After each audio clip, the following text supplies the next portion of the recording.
Part of waste management is division. It is separation, elimination. There are reasons why we all have the ability to make waste.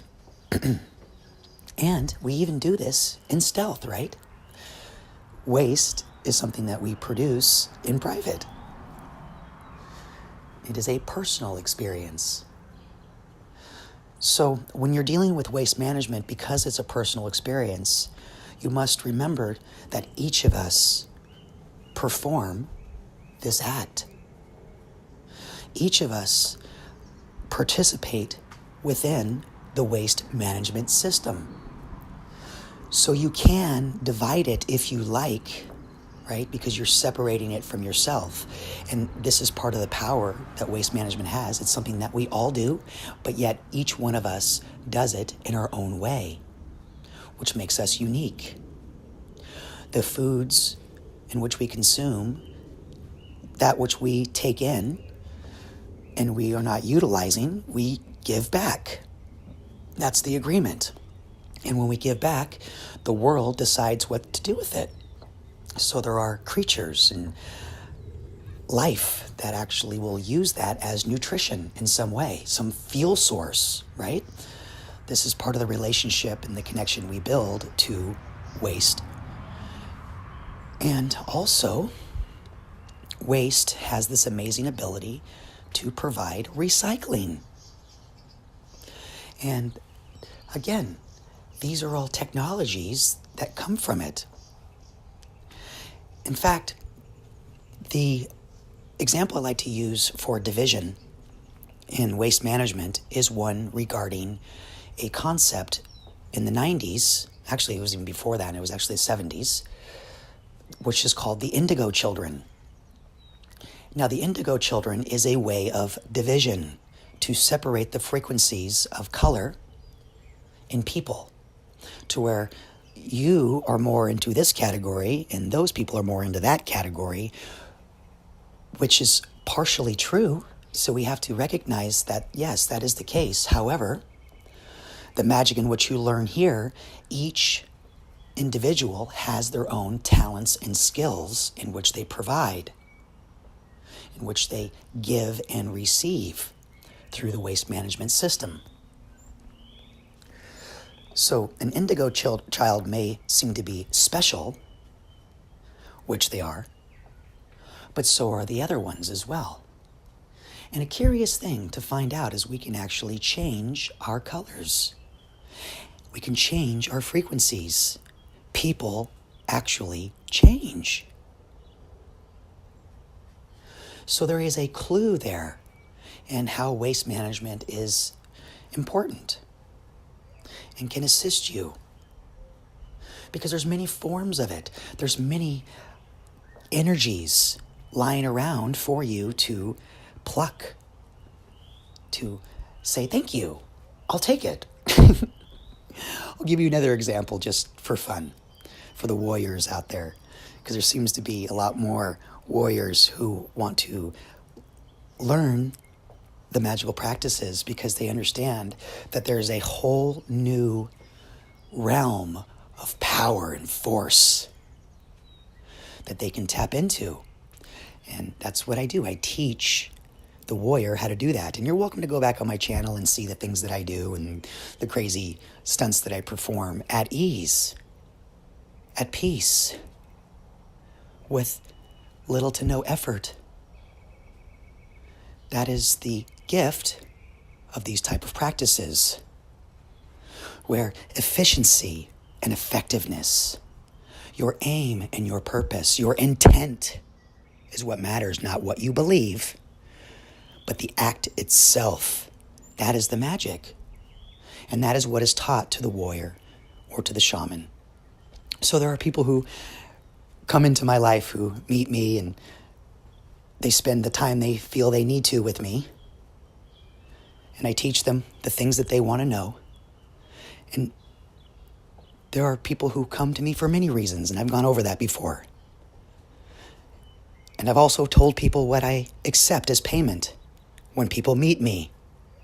But my payment is seeds, nuts, flowers, or fruit. And I can judge the character based on the gift that they give me to learn these practices. If they give me seeds, I will plant them. I can judge the relationship that I have with what they call themselves a student, but I don't call them that. They're explorers.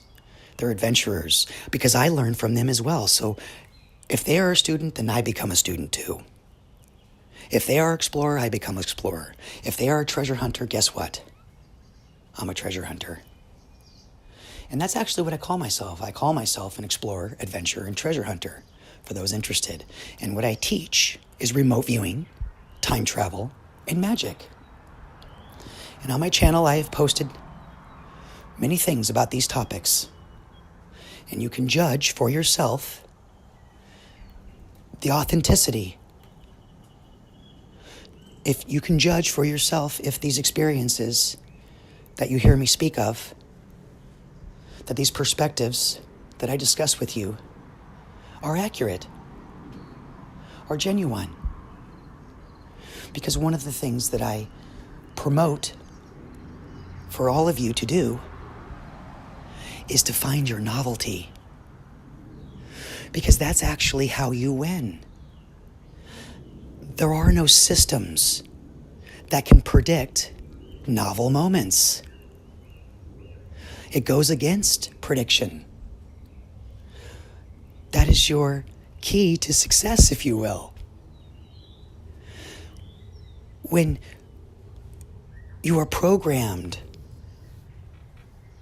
you perform your actions that are predictable. When your thoughts are your own, you are the programmer. So your movement, your actions, your intentions are not as predictable. Therefore, you are in control of your own thoughts. You are not brainwashed. You are not remote controlled. We went over this with part of the remote viewing talk.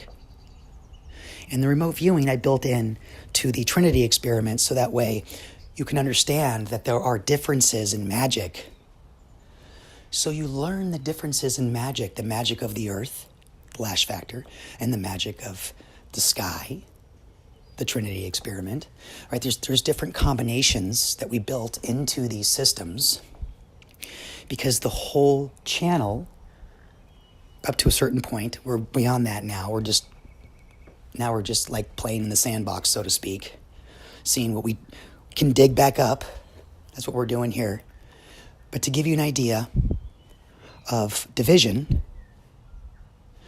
when you label something, when you name it, you're taking responsibility and ownership of it. This is the power of your words. So if the channel was successful, the speculation on my part would be that my assumption would be that you guys hopefully are seeing your world change and the language change, because that's what we did here. We changed the language. And if I changed the language on my end, and you're in a relationship with me on some level on your end, wherever you may be, and your words are starting now to harmonize, we are moving the language of the future into a new direction. And that direction is built on this channel through many different levels and degrees. So,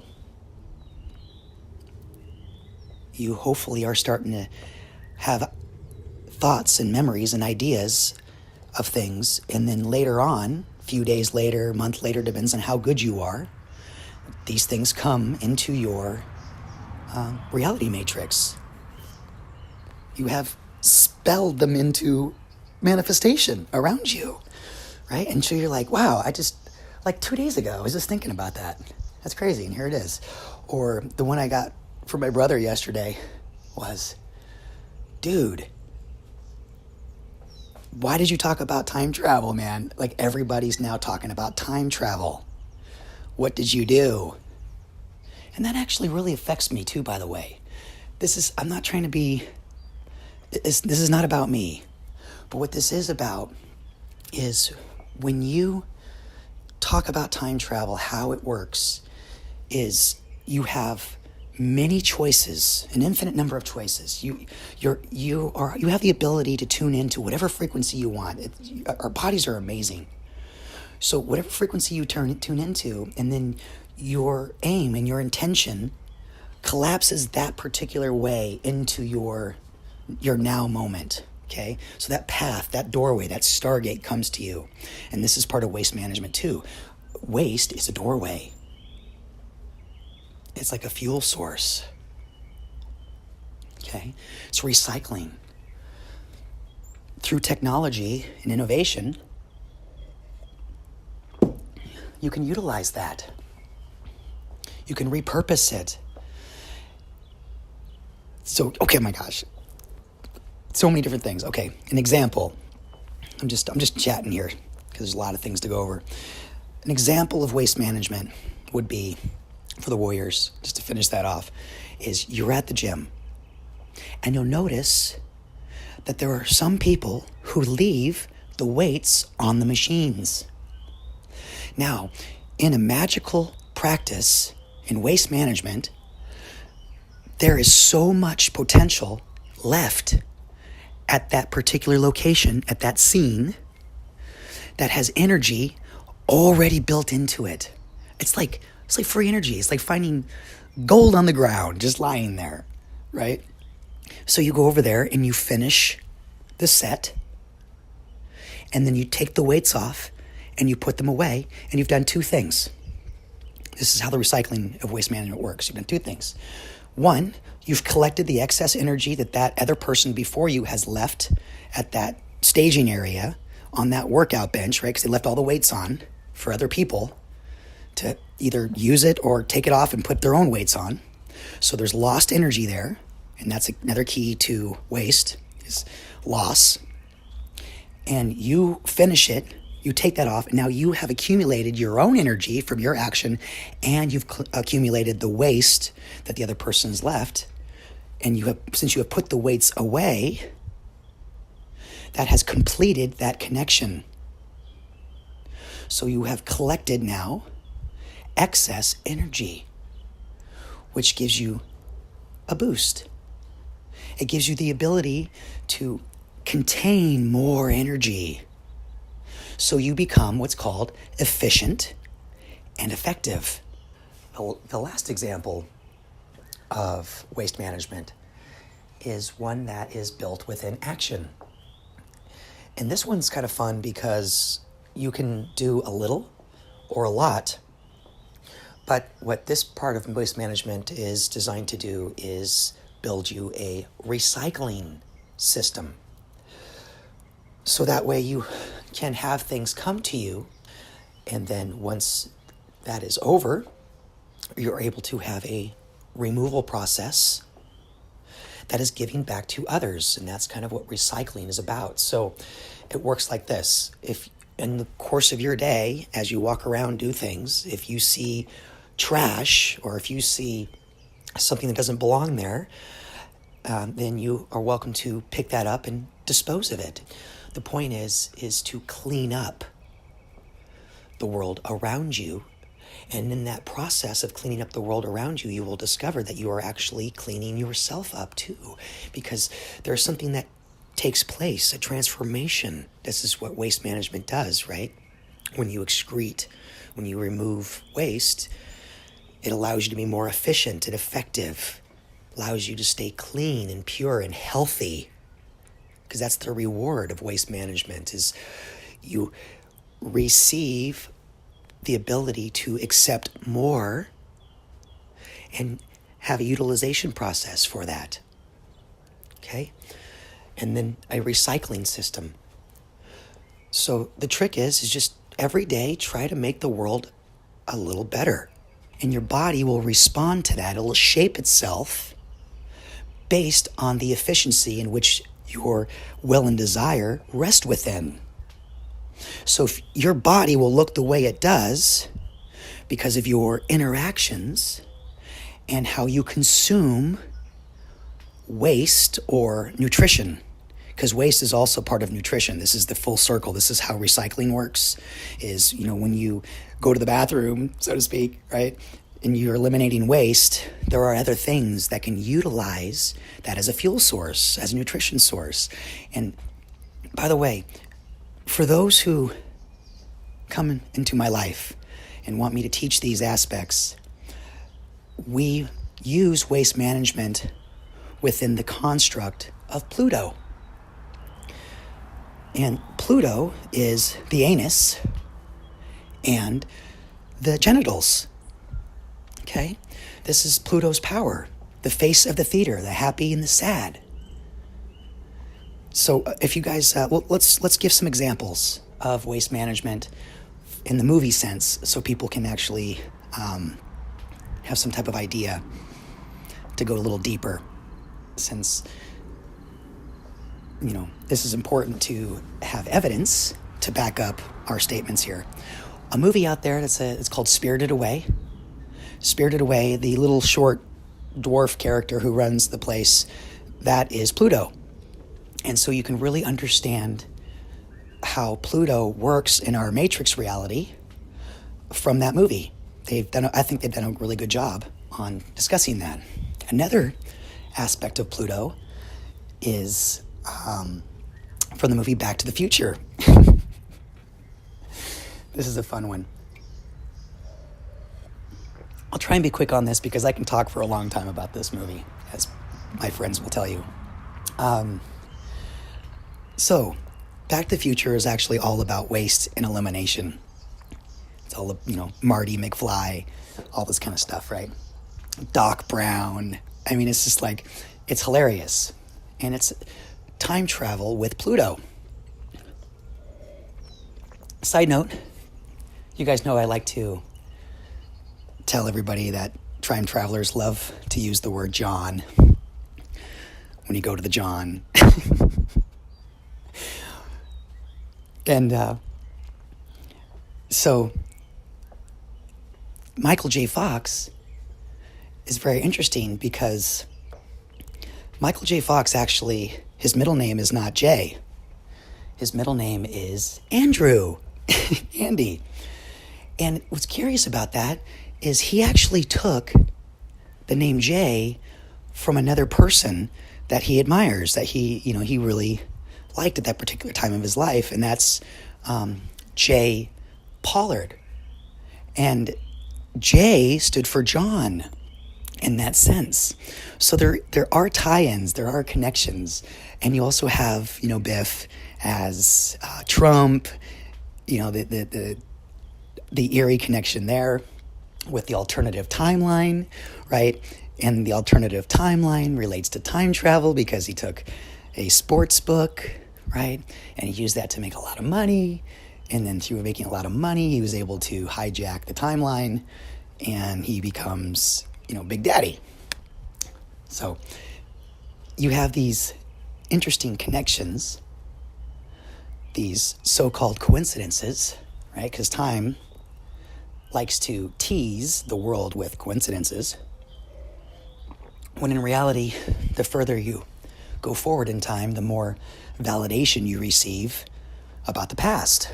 The more you realize that, oh, yeah, now I know why those things took place, because there were all these other things going on at the same time, and there is a connection. There is a cause and effect, not a cause or effect. So you can see that time is a construct and a filing system that has access keys because it is so precise.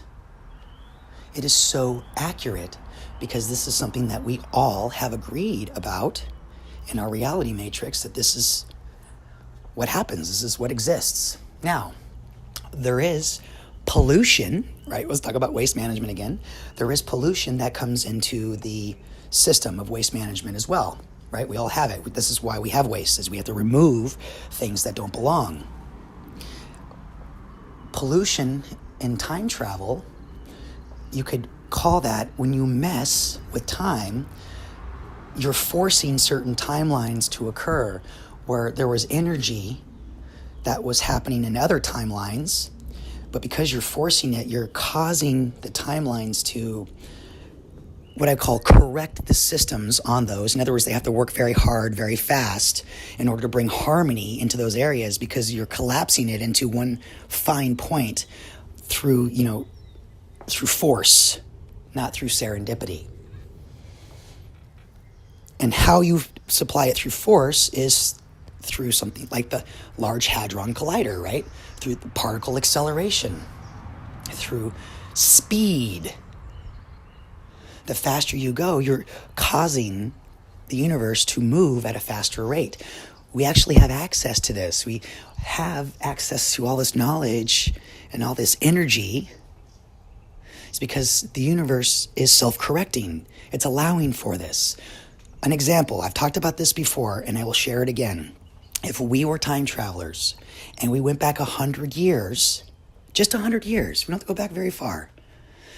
We have things in our bodies that we have taken in that are not like they were 100 years ago. We have plastics.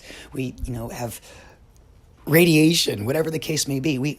We've done things, eaten McDonald's cheeseburgers, whatever. We've done things now that didn't exist back then. So when we go back in time, whatever timeline we land on, that system self-corrects. So it brings all that information, because with all of your space actually comes with time, and your time comes with space. They're interconnected, right? So we go back in time, and the universe adds this new information into the system. All of our knowledge, we know about microwaves, and we had, the radiation next to our head because of the cell phones and stuff like that, right? So our systems are tuned in to a different frequency, so to speak. Now, once we go back in time, we've added that into the system. Now, other people, because we are transmitters and receivers, other people can pick up on that. They can download that. And the more times we do this, the more the information system, or some in the spiritual sense calls it the Akashic record, adds this in. Time adds this in as, it's a ledger. It says, oh yes, that happened, check. So now we can go back, if we're sensitive enough, right? This is part of how remote viewing works. If we're sensitive enough, we can go back and we can extract information, data from that. So if a time traveler came into our existence from 100, 200, 300 years from now, they are now inserting all of their information into our matrix, into our Akashic record. And then there are people, through practice, who can actually tune in and access that stuff, right? Who can say, oh, well, why am I able to imagine this? Why am I able to have these concepts in the first place? Well, how do these things come in? And why is it becoming easier to do so? When the collapse matrix comes in, when the time management matrix comes in and collapses in on itself, the closer you are, the more accurate your information becomes. The further off in time things are, the more chaotic your information stream seems to be, because there are numerous timelines converging in those particular moments that still have decisions and actions from others and from yourself that need to be made before a true line can be drawn that connects to you. So in other words, you have 100 different choices that that you're going to have a week from now, and then there's going to be 1,000 different choices you're going to have 2 weeks from now, and there's going to be 10,000. So in other words, so it's like there's like variance to your decision-making process through waste management. And then in the end, what comes out the back end is the singularity of all of it. It's the final point. This is its power. It's judgment. It gets to make the final decision.